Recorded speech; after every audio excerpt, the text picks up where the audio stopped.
Assalamualaikum warahmatullahi wabarakatuh. Halo semuanya sahabat YouTube, kembali lagi bersama saya di channelnya Feedcraft, channelnya tutorial dan ide-ide kreatif buat kalian semua yang suka berkreasi. Video kali ini saya akan membuat frame foto atau bingkai foto yang mudah dan juga murah. Bisa kalian tonton videonya sampai beres agar kalian bisa membuatnya sendiri di rumah untuk pajangan hiasan dinding di kamar kalian semua. Sebelum menonton, jangan lupa tekan tombol subscribe dan nyalakan loncengnya agar tidak ketinggalan video-video selanjutnya.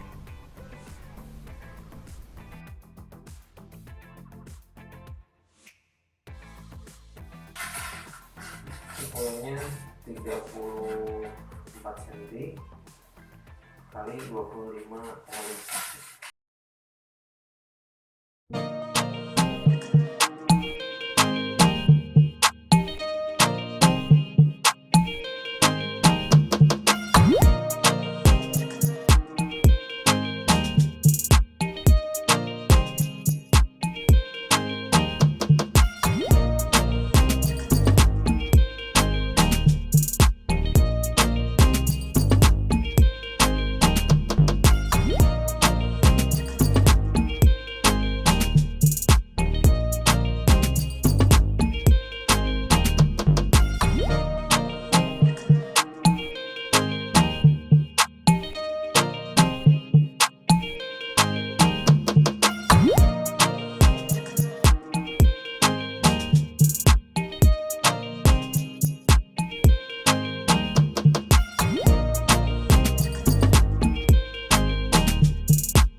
Sekian video dari saya, jangan lupa like and subscribe dan isi kolom komentar di bawah. Terima kasih, sampai jumpa di video selanjutnya. Yang belum subscribe, buruan subscribe. Assalamualaikum warahmatullahi wabarakatuh.